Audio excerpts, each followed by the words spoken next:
है जैसा क्यों है वैसा, जो है होता क्यों है होता। हे जो है जैसा क्यों है वैसा, जो है होता क्यों है होता। चमत्कार नहीं सच बतलाएं, सिद्ध करके हम दिखलाएं। जो है जैसा क्यों है वैसा, जो है होता क्यों है होता। हे जो है जैसा क्यों है वैसा, जो है होता क्यों है होता।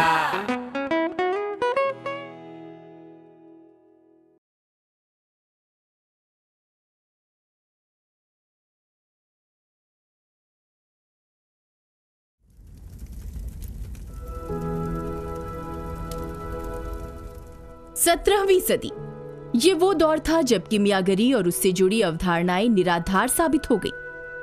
अब पारस पत्थर, दार्शनिक विचार, अमर बनाने वाले रसायन आदि से लोगों का मोह भंग हो चुका था। रसायन विज्ञान अब एक नया रूप ले रहा था।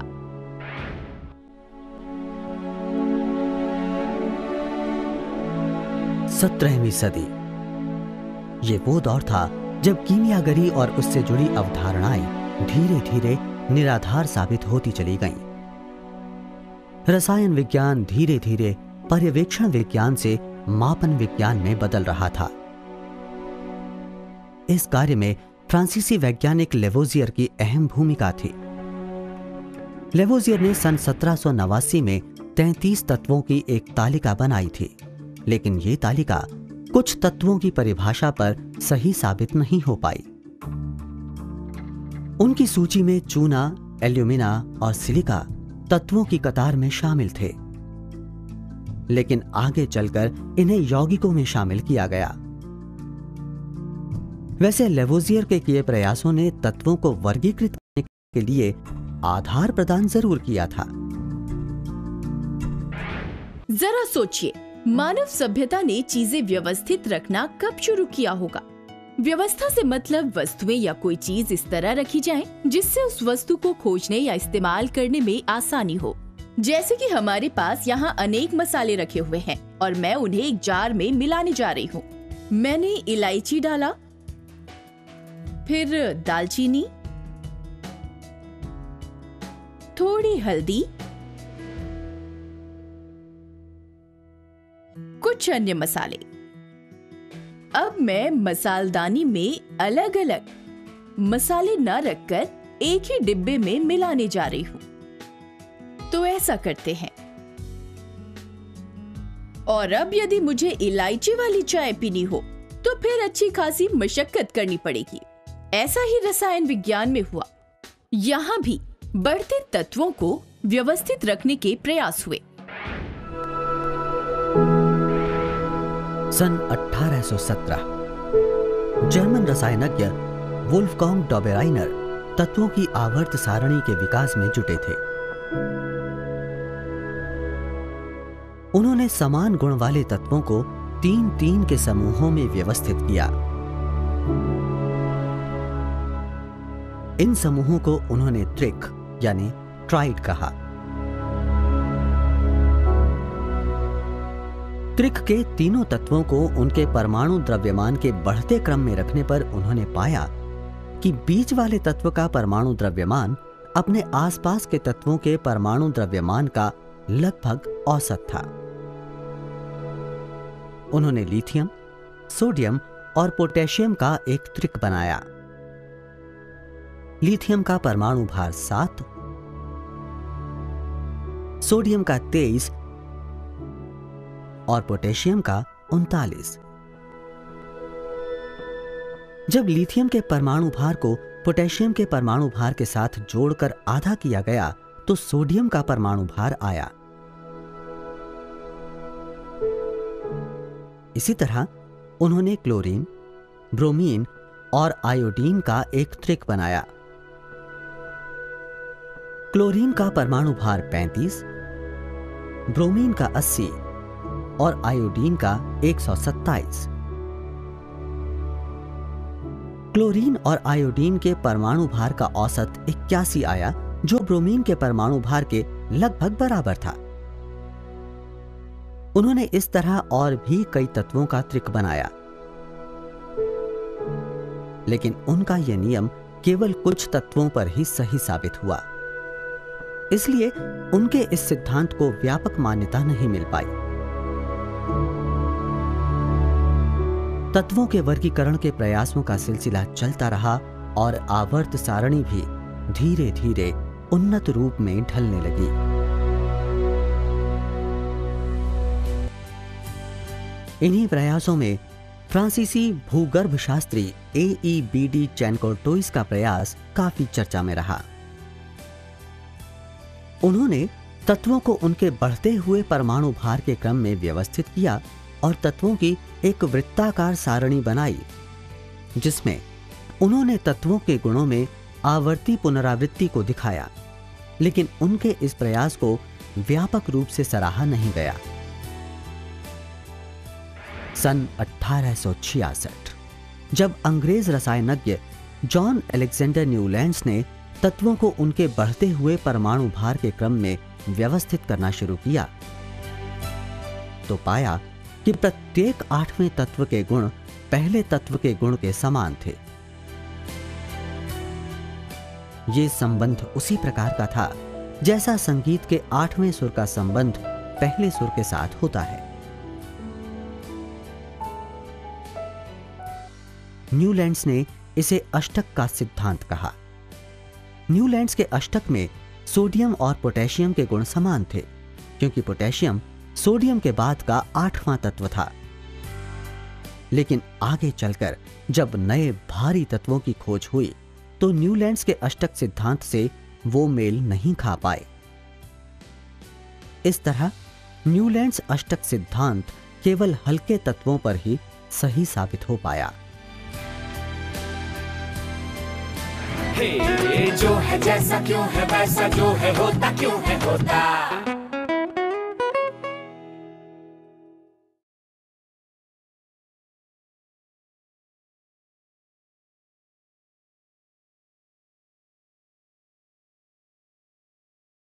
हे जो है जैसा क्यों है वैसा, जो है होता क्यों है होता।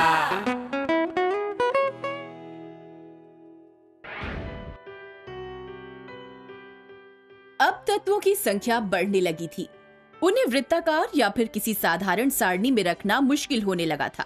अब ऐसे विचार की जरूरत पड़ी जिससे से ज्यादा तत्वों को उनके गुण धर्मों के आधार पर बांटा जा सकता और व्यवस्थित किया जा सकता। इस प्रयास में सबसे सफल नाम आता है मेंडलीफ का। उन्होंने तत्वों की ऐसी सारणी बनाई जिसने रसायन विज्ञान की दिशा और दशा को ही बदल दिया। क्या आप जानते हैं इस महान वैज्ञानिक के सम्मान में आधुनिक आवर्त सारणी में एक तत्व का नाम उनके नाम पर ही रखा गया। ये मेंडलीवियम कहलाया। आवर्त सारणी का सबसे सफल प्रारूप देने में जिस महान व्यक्ति की सबसे अहम भूमिका रही, उसका नाम है दिमित्री मेंडलीव।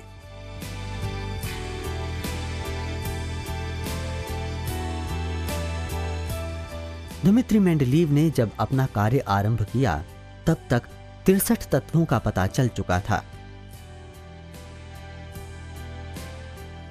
मेंडलीव ने उन तत्वों को उनके परमाणु द्रव्यमान और रासायनिक गुणों में समानता के आधार पर व्यवस्थित करना शुरू किया।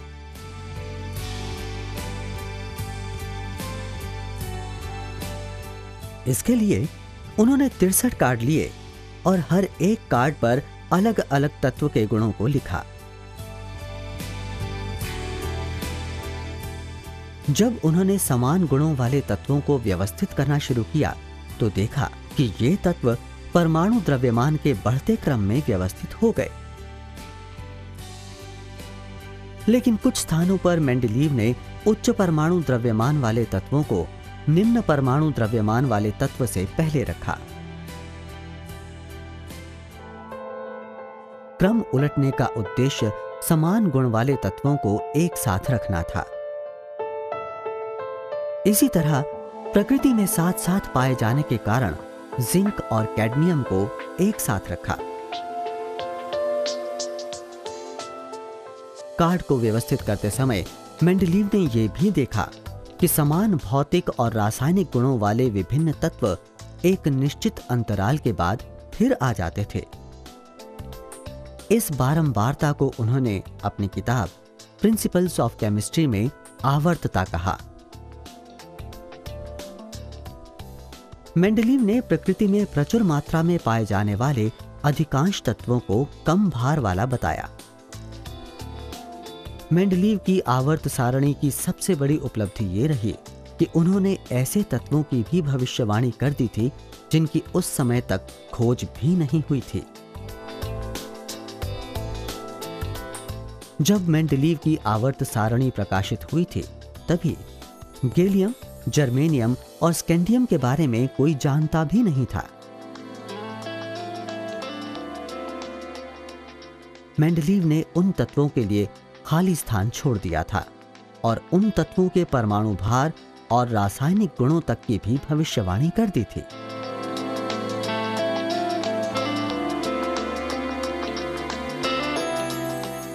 छह साल बाद उनकी भविष्यवाणी सच साबित हुई जब गैलियम की खोज हुई। मेंडलीव की आवर्त सारणी की एक खासियत यह भी थी कि जब नोबेल गैसों का पता चला तो आवर्त सारणी की पिछली व्यवस्था को छेड़े बिना ही इन्हें नए समूह में स्थान मिल गया।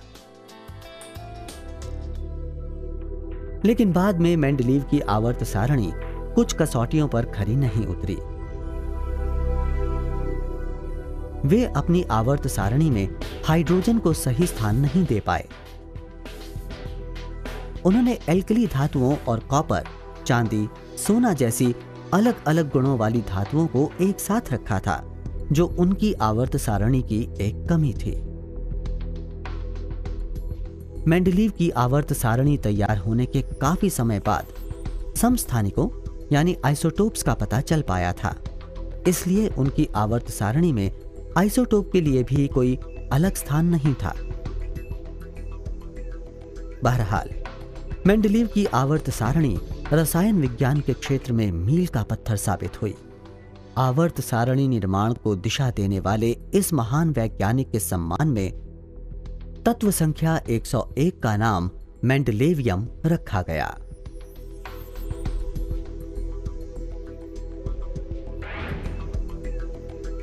आवर्त सारणी का विकास भी अनेक वैज्ञानिकों की वर्षों की मेहनत से हुआ है।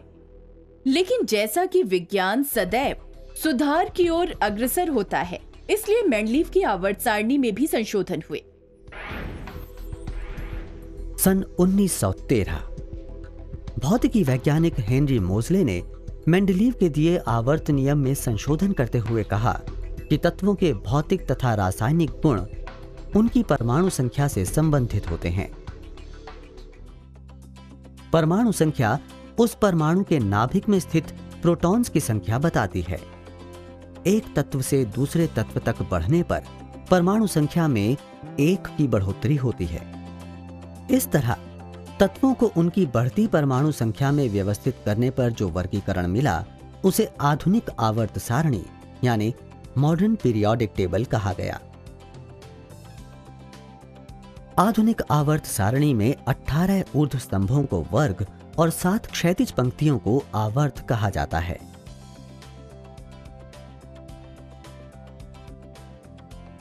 पहले 3 आवर्तों को लघु आवर्त कहते हैं, क्योंकि इनमें तत्वों की संख्या 2 से लेकर 8 तक है। अगले 4 आवर्तों को दीर्घ आवर्त कहते हैं, क्योंकि इनमें तत्वों की संख्या 18 या उससे अधिक है। आवर्त में बाईं से दाईं ओर जाने पर परमाणु संख्या में इकाई की वृद्धि होती है, तो संयोजकता इलेक्ट्रॉन्स की संख्या में भी इकाई की ही वृद्धि होती है। लेकिन एक वर्ग के सभी तत्वों के संयोजकता इलेक्ट्रॉन्स की संख्या समान है, इसलिए इनके रासायनिक गुण समान होते हैं। आधुनिक आवर्त सारणी में तत्वों को विभिन्न कक्षकों के भरने के आधार पर कुछ इस प्रकार बांटा गया है: एस ब्लॉक के तत्व, पी ब्लॉक के तत्व, डी ब्लॉक के तत्व और एफ ब्लॉक के तत्व। आवर्त सारणी का सैद्धांतिक आधार ऑफबाउ का सिद्धांत है। ऑफबाउ सिद्धांत का प्रयोग परमाणुओं के इलेक्ट्रॉनिक विन्यास के लिए किया जाता है। इस सिद्धांत के अनुसार इलेक्ट्रॉन निम्न ऊर्जा स्तर वाली कक्षा में उच्च ऊर्जा स्तर वाली कक्षा से पहले जाता है उदाहरण के लिए इलेक्ट्रॉन 2s से पहले 1s में जाता है। इस प्रकार आवर्त सारणी में तत्वों की स्थिति उसमें भरे जाने वाले अंतिम कक्षा की क्वांटम संख्याओं पर निर्भर करती है। तत्वों के s, p, d तथा f ब्लॉकों के वर्गीकरण के अलावा इनके गुणों के आधार पर इन्हें धातु, अधातु और उपधातु में बांटा जा सकता है।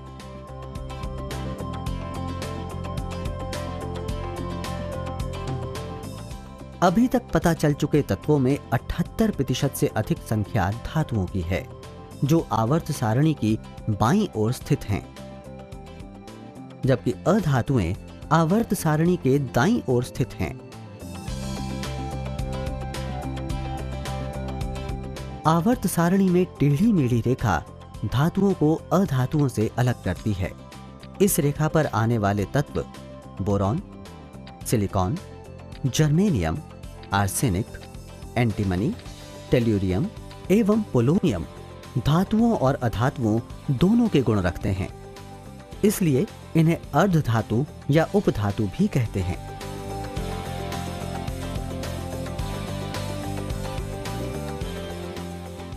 तत्वों के परमाणु आकार, आयनन एंथैल्पी, इलेक्ट्रॉन लब्धि एंथैल्पी, विद्युत ऋणात्मकता तथा संयोजकता में आवर्तिता की प्रवृत्ति पाई जाती है।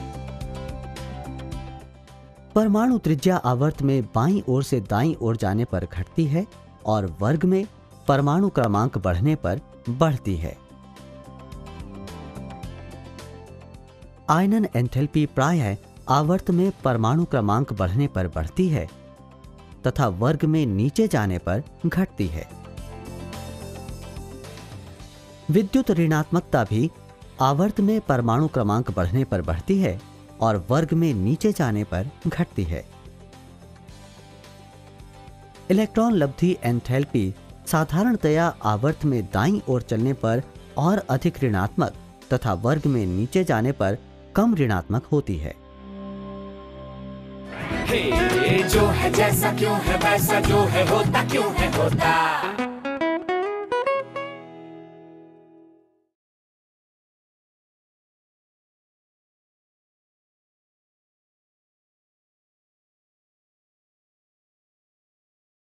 हे जो है जैसा क्यों है वैसा जो है होता क्यों है होता।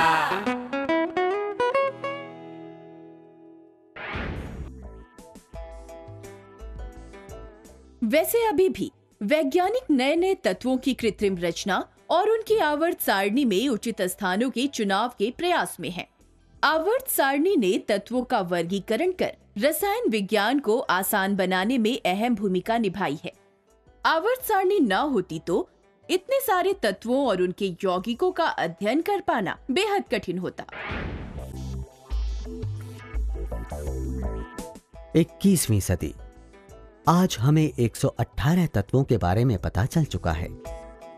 इनमें से 92 तत्व पृथ्वी की ऊपरी परत में और कुछ पृथ्वी के वायुमंडल में काफी मात्रा में पाए जाते हैं।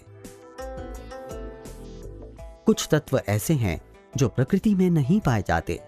इन्हें कृत्रिम तरीके से प्रयोगशालाओं में तैयार किया जाता है, इसलिए इन्हें मानव निर्मित तत्व या सिंथेटिक एलिमेंट्स भी कहते हैं। इनमें से कुछ तत्वों का जीवन काल 1 सेकंड से भी कम होता है, इसलिए इन्हें अति नूतन तत्व कहा जाता है। वैसे अभी भी वैज्ञानिक नए नए तत्वों की कृत्रिम रचना और उनकी आवर्त सारणी में उचित स्थानों के चुनाव के प्रयास में जुटे हुए हैं।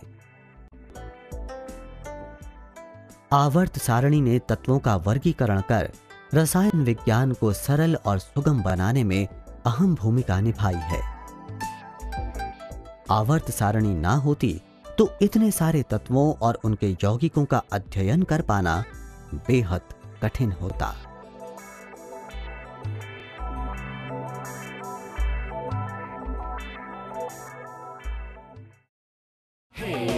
जो है जैसा क्यों है वैसा जो है होता क्यों है होता। पौधे जो इतने फूले फले गारा सरिया ईंट और पत्थर, घर में लगे सामान क्यों ऐसा, जो है जैसा क्यों है वैसा। लोहे में क्यों जंग है लगता, तेल में कोई पकौड़ी क्यों तलता, हमारे कितने काम है आता, प्लास्टिक क्यों इतना यूज होता। जो है जैसा क्यों है वैसा, जो है होता क्यों है होता। हे जो है जैसा क्यों है वैसा, जो है होता क्यों है होता।